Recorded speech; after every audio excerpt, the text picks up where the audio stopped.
Bulletin లో మరో breaking news. గొర్రెల స్కామ్ లో దర్యాప్తును వేగవంతం చేసింది ఈడీ. ఈ స్కామ్ లో జరిగిన 700 కోట్ల అవినీతిపై ఈడీ దృష్టి పెట్టింది.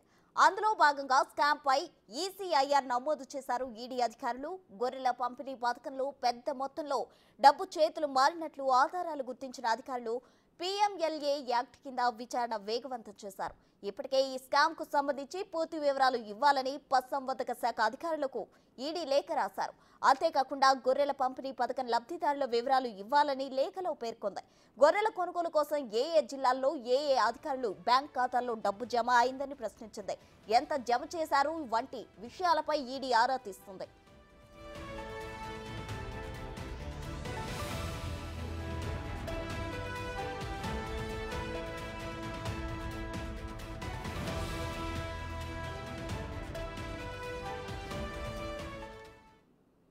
ఓవరాల్ డీటెయిల్స్ మా ప్రతినిధి సురేష్ లైవ్ లో అందిస్తారు. సురేష్, చెప్పండి, గొర్రెల స్కామ్ కి సంబంధించి ఈడీ వేగవంతం చేసింది దర్యాప్తును. దీనికి సంబంధించిన డీటెయిల్స్ ఏంటి?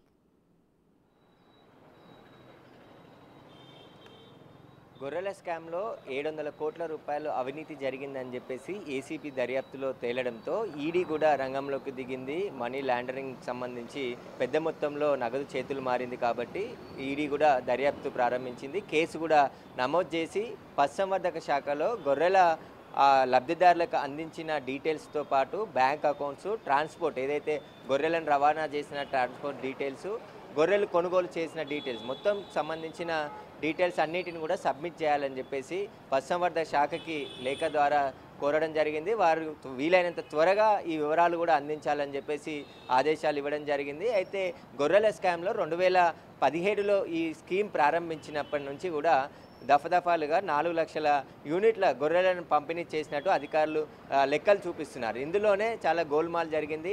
ఒక యూనిట్ కొనుగోలు చేసి 10 మందికి ఇచ్చినట్టు చూపించారు లెక్కలలో అని చెప్పేసి ఏసీపీ దర్యాప్తులో తేలింది. ఇక ట్రాన్స్పోర్ట్ విషయంలో కూడా భారీగా అవినీతికి పాల్పడ్డారు. ఎందుకంటే లబ్ధిదారులని గ్రామ స్థాయిలో ముందుగానే ఎంపిక చేసినప్పటికీ వారికి సరైన గొర్రెలు ఇవ్వకుండా మొత్తం యూనిట్లో 21 గొర్రెలు, 20 గొర్రెలు, ఒక గొర్రె పొడేలు ఇచ్చే విధంగా స్కీమ్ని రెడీ చేశారు ప్రభుత్వం. కానీ గత ప్రభుత్వంలో ఈ స్కీమ్ని రెడీ చేశారు కానీ దానిపై అబ్జర్వేషన్ లేదు, పూర్తిగా అవినీతిగా మారిపోయిందని చెప్పేసి కూడా ఏసీబీ దర్యాప్తులో తేలింది.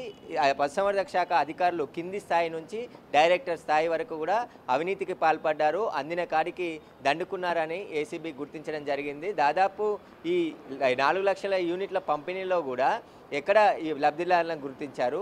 ఇక్కడ పశుసంవర్ధక శాఖలో పనిచేస్తున్నటువంటి వెటర్నరీ డాక్టర్ల పాత్ర చాలా కీలకంగా ఈ స్కీమ్లో తీసుకురావడం జరిగింది. వారు సర్టిఫై చేసి గొర్రెల కొనుగోలు విషయంలో కూడా చాలా జాగ్రత్తలు తీసుకోవాలి. నాణ్యమైన గొర్రెలనే కొనుగోలు చేయాలి. ఇక్కడ 25% లబ్ధిదారు నుంచి డీడీ కట్టించారు, 75% ప్రభుత్వం నుంచి డబ్బులు చెల్లించే విధంగా ఈ స్కీమ్ని తయారు చేశారు. కానీ లబ్ధిదారుల నుంచి డబ్బులు కట్టించినప్పటికీ నాణ్యమైన గొర్రెలను వారికి అందించలేదు. కొన్ని చోట్ల 10-12 గొర్రెలు ఇచ్చేసి ఒక యూనిట్ ఇచ్చిన విధంగా వారికి లెక్కల్లో చూపించారు. ఇక కొంతమంది దగ్గర నుంచి ఫోటోలకు మాత్రమే ఫోజులు ఇచ్చేసి అక్కడ దింపిన గొర్రెల్ని మళ్ళీ తీసుకెళ్ళి మరొక రైతురికి ఇచ్చినట్టు అట్లా ఒక యూనిట్ని 10 నుంచి 20 మందికి ఇచ్చిన విధంగా లెక్కలు చూపించారు. కాబట్టి భారీగా అవినీతి జరిగింది. ఈ నిధులన్నీ 700 కోట్ల రూపాయల నిధులు ఎక్కడికి మళ్లించారు. అదేవిధంగా గొర్రెలు సరఫరా చేసిన తర్వాత వాటికి ఫుడ్, అదేవిధంగా ఫీడింగు, అదేవిధంగా ఈ మందులు, అవసరమైన మందుల కిట్లను కూడా ప్రభుత్వమే అందించే విధంగా ఏర్పాట్లు చేశారు. కానీ ఆ కిట్లలో కూడా భారీగా అవినీతి జరిగింది. ఆ కిట్లన్నీ ఖర్చులు పక్కదారికి పట్టాయని చెప్పేసి కూడా ఏసీబీ గుర్తించడం జరిగింది. ఇక మొత్తం యూనిట్లకు సంబంధించి ఇప్పటి వరకు ఎన్ని కోట్ల రూపాయలు రిలీజ్ చేశారు, ఎంతమంది లబ్ధిదారులకు అందించారు, ఎక్కడెక్కడ గొర్రెలు కొనుగోలు చేశారు, వీటన్నిటికి సంబంధించిన